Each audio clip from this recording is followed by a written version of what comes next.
Assalamualaikum warahmatullahi wabarakatuh. Waalaikumsalam warahmatullahi wabarakatuh. Alhamdulillahi rabbil alamin. Hamdan katsiran thayyiban mubarakan fih kama yuhibbu rabbuna wa yarda. Ashhadu an la ilaha illallah wahdahu la syarikalah wa ashhadu anna Muhammadan abduhu wa rasuluh. Allahumma salli ala Muhammad wa ala ali Muhammad kama sallaita ala Ibrahim wa ala ali Ibrahim innaka Hamidum Majid. Wa barik ala Muhammad wa ala ali Muhammad kama barakta ala Ibrahim wa ala ali Ibrahim innaka Hamidum Majid. Alhamdulillah, senantiasa kita memuja dan memuji Allah Subhanahu wa taala karena berbagai macam rahmat dan kasih sayangnya yang dicurahkan kepada kita, berbagai macam nikmat demi nikmat yang dicurahkan kepada kita, sehingga di subuh hari yang berbahagia ini Allah Subhanahu wa taala kembali mempertemukan kita di tempat ini dalam rangka kita bersama melakukan kegiatan berupa mempelajari agamanya, membaca Al-Quran, memurojah Al-Quran, dan mempelajari sunnah-sunnah nabinya sallallahu alaihi wasallam yang tercinta. Baik adik-adikku sekalian, dalam pertemuan kali ini insyaallah taala kita akan berupaya untuk memberikan nasihat-nasihat singkat tentang hakikat dari kehidupan ini, yaitu bahwa ujung-ujung dari kehidupan ini adalah kematian. Siapapun dari kita pasti akan merasakan yang namanya mati. Tak ada satu orang pun yang tidak akan merasakan mati, tanpa kecuali seluruh makhluk, jangankan manusia, jin, bahkan benda-benda mati pun akan hancur. Semuanya akan binasa. Jadi ujung dari kehidupan dunia ini, semua makhluk itu pasti akan binasa, pasti akan mati, sebagaimana yang Allah Subhanahu wa taala firmankan di dalam Al-Qur'an, kullu man 'alaiha fan, segala sesuatu itu pasti akan binasa.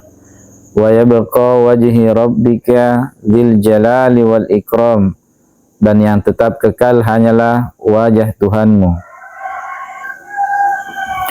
Maka dengan pengetahuan ini bahwa suatu saat pasti kita akan mati, maka mari adik-adikku sekalian kita pergunakan waktu yang Allah Subhanahu wa taala berikan kepada kita di dunia ini untuk melakukan perkara-perkara yang Allah Subhanahu wa taala ridhoi, untuk melakukan perkara-perkara yang akan membuat kita berbahagia nanti di surganya Allah Subhanahu wa taala. Sebab waktu untuk kita berbuat kebaikan, waktu untuk kita bisa mengumpulkan amalan-amalan yang akan memasukkan kita ke dalam surga hanyalah di dunia ini. Setelah kita mati, walaupun kita mau menangis darah, mau beramal, tidak bisa lagi. Kita memohon, mengemis-ngemis kepada Allah Subhanahu wa taala dengan semua permohonan kita yang terhebat, Allah Subhanahu wa taala tidak akan wujudkan. Allah Subhanahu wa taala tidak akan kabulkan. Dalam perkara ini Allah Subhanahu wa taala berfirman, Qul innal mautal ladzi tafirruna minhu fa innahu mulaqikum summa turadduna ila alimil ghaibi wasyahadah fayunabbiukum bima kuntum ta'malun. Kata Allah Subhanahu wa taala, katakanlah sesungguhnya kematian yang kamu lari daripadanya, maka sesungguhnya kematian itu akan mendapatimu. Kemudian kamu pasti akan dikembalikan kepada Allah Subhanahu wa taala yang maha mengetahui perkara yang gaib dan yang nyata. Lalu dia beritakan kepada kalian seluruhnya apa yang telah kalian kerjakan. Maka perhatikan baik-baik firman Allah Subhanahu wa taala yang agung ini. Surah ini, ayat ini terdapat dalam surah Al-Jumu'ah ayat 8. Allah Subhanahu wa taala berjanji bahwa sungguh kalian wahai manusia, bagaimanapun kalian berlari dari sebuah kematian itu, pasti kematian itu akan mendapati kalian. Bagaimanapun kencangnya lari kalian, bagaimanapun hebatnya perlindungan kalian dari kematian, bagaimanapun kalian melakukan perawatan demi perawatan, kalian mendatangi seluruh dokter ahli yang ada di muka bumi ini yang akan memberi kalian obat untuk kalian selamat dari kematian, maka demi Allah kematian itu pasti akan mendatangi kalian. Tidak akan ada satu orang pun dari kita yang bisa menghindar dari kematian. Bagaimanapun kuatnya kita berlari, bagaimanapun hebatnya kita menghindar dari kematian, pasti kematian itu tetap akan menjumpai kita. Pasti kematian itu akan tetap mendapati kita. Maka dari itu adik-adikku sekalian, kehidupan di dunia ini hanyalah kehidupan yang sementara. Hanyalah kehidupan yang ada batasnya. Dan kita tidak tahu kapan kita akan kembali kepada Allah Subhanahu wa taala. Kapan kita akan kembali kepada kebesarannya. Jangan menganggap karena kita masih muda, kita masih kecil, sehingga kita masih bersantai-santai saja, tidak mau mengumpulkan amalan, menganggap usianya masih panjang. Tidak ada di antara kita yang mengetahui kapan waktunya Allah Subhanahu wa taala ingin mencabut nyawa kita. Kalau waktunya besok, maka pasti lusa kita sudah tidak ada. Bagaimanapun hebatnya kita menghindar dari kematian itu, kalau waktunya sebentar, maka besok kita sudah tidak ada. Bagaimanapun kuatnya penjaga-penjaga yang kita suruh berjaga untuk melindungi kita dari kematian, tidak ada di antara kita yang mengetahui kapan ajalnya tiba. Kata Allah Subhanahu wa taala dalam ayat yang lain, maka apabila kematian itu telah datang kepada kalian, tidak ada satu orang pun yang bisa memajukannya dan tidak ada yang bisa mengundurnya, walaupun hanya sedetik, walaupun hanya sesaat. Kapan Allah perintahkan kepada malaikatnya, cabut nyawanya si fulan, maka pasti malaikat itu akan mencabut. Karena tentara Allah Subhanahu wa taala itu berupa malaikat maut, dia itu makhluk yang tidak ada rasa belas kasihannya. Jangankan kita, para nabi pun dia cabut nyawanya kalau Allah Subhanahu wa taala perintahkan untuk dicabut. Terhadap bayi-bayi pun, anak kecil pun, kalau Allah perintahkan cabut nyawanya, malaikat ini akan cabut nyawanya. Tidak ada belas kasihan yang dia miliki. Dia hanya mentaati perintah Allah Subhanahu wa taala. Orang tua yang baru melahirkan, kalau Allah Subhanahu wa taala perintahkan cabut nyawanya orang tuanya, maka pasti akan dicabut. Dia tidak akan kasihan dengan bayinya. Kepada siapa dia akan menete? Kepada siapa yang akan merawatnya? Kapan tiba waktunya, pasti akan dicabut. Maka renungkan perkara ini adik-adikku sekalian. Mari kita memanfaatkan dari sisa waktu usia yang Allah Subhanahu wa taala berikan kepada kita ini untuk taat kepada Allah, untuk beriman dan bertakwa kepada Allah, agar kita bisa meraih kebahagiaan yang abadi nanti di surganya, di mana kata Allah Subhanahu wa taala nanti di akhirat itu tidak akan ada lagi kematian, semua di antara kita akan kekal. Kata Nabi sallallahu alaihi wasallam, nanti di yaumil akhir akan didatangkan kematian itu, maut itu dalam bentuk kambing. Kemudian Allah perintahkan sembelih kematian itu. Maka setelah disembelih, itulah kematian yang berbentuk kambing, maka tidak ada lagi kematian setelah itu. Semua manusia hidupnya akan kekal. Entah dia kekal di neraka atau kekal di surga. Maka pilihlah perkara ini adik-adikku sekalian. Dan waktu untuk kita memilih hanya di dunia ini. Nanti di akhirat kita tidak bisa lagi memilih. Kita tidak lagi bisa memilih bahwasanya kita akan memilih surga, tidak bisa lagi. Tinggal perhitungan amal. waktu kita memilih di dunia ini. Kalau kita memilih surga, maka siapkan amalan yang terbaik untuk meraih surga Allah Subhanahu wa taala. Kalau kita malas untuk melakukan amalan untuk menggapai surganya Allah Subhanahu wa taala, maka wal iyadu billah, jangan sampai kita termasuk dari hamba-hamba yang celaka. Maka perhatikan perkara ini adik-adikku sekalian, agar kita menjadi orang-orang yang bisa berbahagia nanti di surganya Allah Subhanahu wa taala. Kemudian seterusnya kata Allah Subhanahu wa taala, maka sesungguhnya kematian itu akan menemui kamu. Kematian itu pasti akan mendapati kalian, walaupun kalian bersembunyi di belakang benteng-benteng yang sangat kokoh, walaupun kalian dijaga oleh para tentara-tentara yang elit, walaupun kalian memiliki obat-obat yang paling hebat, bukan hanya obat yang berada di negara-negara kita, tetapi obat yang dikumpulkan dari seluruh dunia ini untuk menyembuhkan kita dari berbagai macam penyakit, maka pasti kematian itu akan datang juga kepada kita kalau sudah tiba waktunya. Oleh karena itu adik-adikku sekalian, banyak yang kita saksikan, orang sudah bertahun-tahun sakit di rumah sakit, sudah bertahun-tahun sekarat, namun Allah Subhanahu wa taala belum menginginkan dia mati, maka dia belum mati. Dia masih hidup walaupun dia dalam keadaan sekarat.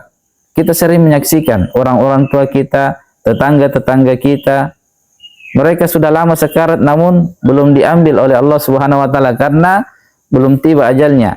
Namun ada orang, sering kita saksikan, sering kita lihat, yang tadinya dia masih sehat walafiat, gembira ria, masih bisa lari-lari, masih bisa lompat-lompat, gembira ria, namun sebentar sorenya dia sudah tiada.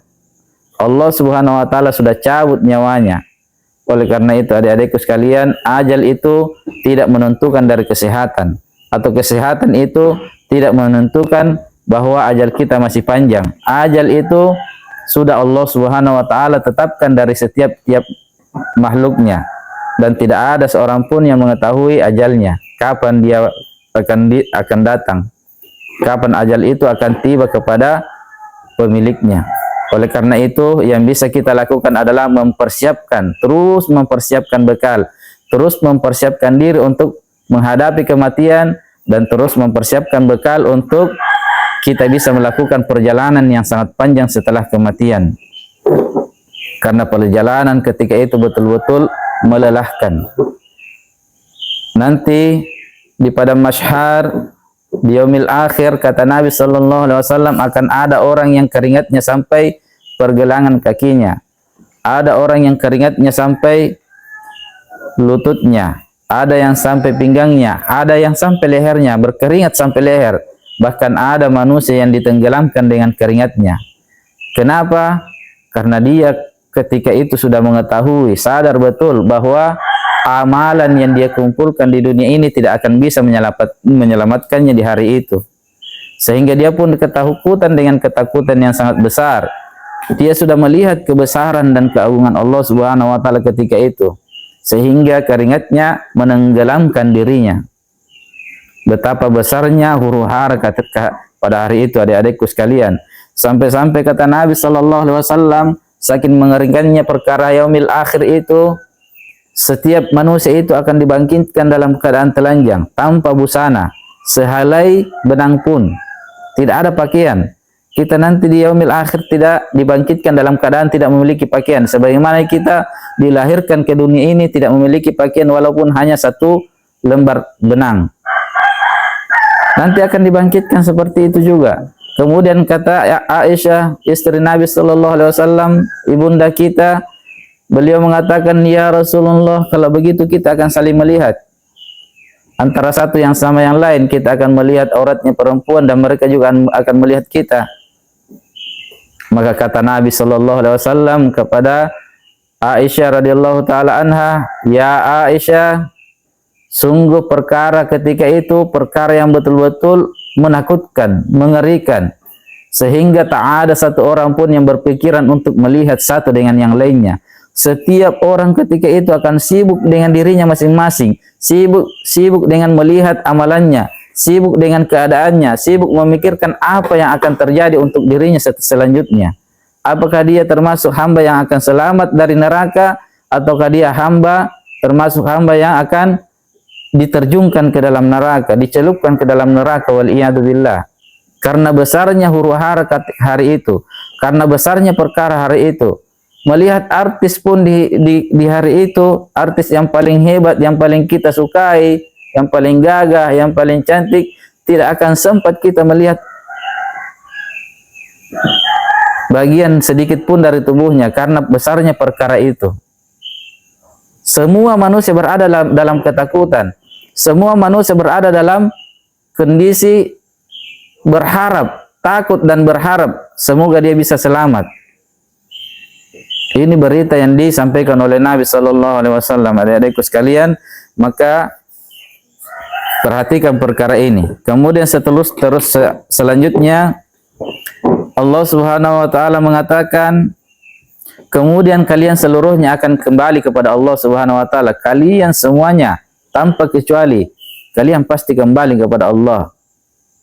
Oleh karena itu, jangan ada di antara kita yang berprinsip sebagaimana prinsipnya orang-orang kafir terdahulu maupun orang kafir sekarang yang mengatakan dalam Al-Quran, Allah Subhanahu Wa Taala kisahkan ucapan mereka.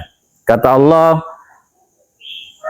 mungkinkah setelah kami mati dan menjadi tulang belulang atau tulang belulang kami sudah hancur, mungkinkah kami akan dibangkitkan kembali? Mungkinkah bisa kami dibangkitkan kembali lagi oleh Allah? Mungkinkah kami akan tetap kembali kepada Allah? Ini adalah prinsipnya orang-orang bejat, orang-orang jahat, orang-orang yang kufur, orang-orang yang tidak tahu bersyukur kepada Tuhan yang menciptakannya. Dia menyangka bahwa Allah Subhanahu Wa Taala tidak mampu mengembalikannya kembali kepada kebesarannya. Dia menyangka bahwa Allah Subhanahu Wa Taala tidak mampu lagi menghidupkannya. Padahal Allah Subhanahu Wa Taala maha mampu. Kalau Allah Subhanahu Wa Taala menghendaki sesuatu, maka cukup Allah mengatakan kepadanya, kun, jadilah engkau, fayakun, maka jadilah sesuatu itu. Sangat mudah bagi Allah Subhanahu Wa Taala. Maka ini adalah prinsipnya orang-orang musyrik, orang kafir, orang bejat, orang yang tidak tahu bersyukur kepada Allah Subhanahu Wa Taala. Dan ingat adik-adikku sekalian, pasti kita akan kembali kepada Allah. Itu adalah ketetapan yang pasti, yang tidak bisa lagi ditawar-tawar. Pasti seluruh dari kita akan kembali kepada Allah Subhanahu Wa Taala. Kemudian selanjutnya Allah Subhanahu Wa Taala mengatakan, dialah Allah yang mengetahui segala perkara yang gaib dan perkara yang nyata. Jadi tidak ada yang tersembunyi di hadapan Allah Subhanahu Wa Taala. Apapun yang kita sembunyikan di hati kita, Allah Subhanahu Wa Taala yang maha mengetahui. Apapun yang kita nyatakan, yang kita lahirkan, yang kita perbuat atau yang kita katakan, pasti Allah Subhanahu Wa Taala maha mengetahuinya. Kemudian dalam ayatnya Allah Subhanahu Wa Taala mengatakan, tidak ada satu daun pun yang jatuh di tengah hutan, dan tidak ada satu benda yang basah pun atau yang kering pun, kecuali Allah pasti mengetahui perkara itu. Allah Subhanahu Wa Taala telah menuliskannya di Lauhul Mahfuz.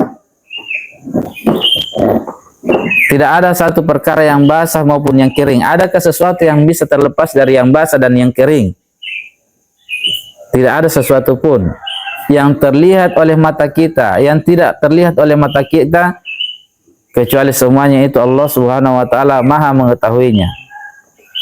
Dan inilah kebesaran dan keagungan Allah Subhanahu Wa Taala. Tidak ada satupun yang ada di muka bumi ini kecuali Allah Subhanahu Wa Taala pasti mengetahuinya.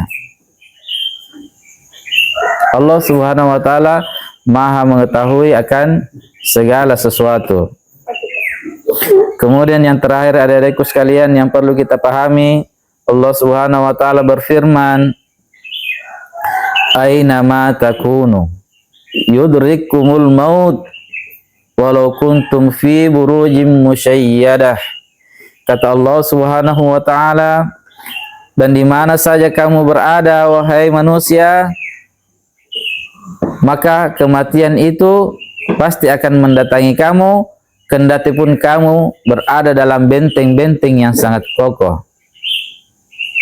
Kembali Allah Subhanahu wa taala dalam ayatnya yang mulia ini dalam surah An-Nisa ayat 78, Allah pertegas kembali, dimanapun kalian berada wahai hamba-hamba Allah, kalian berlindung di benteng-benteng yang paling kokoh yang ada di muka bumi ini, maka pasti kematian itu akan mampu mendapatimu.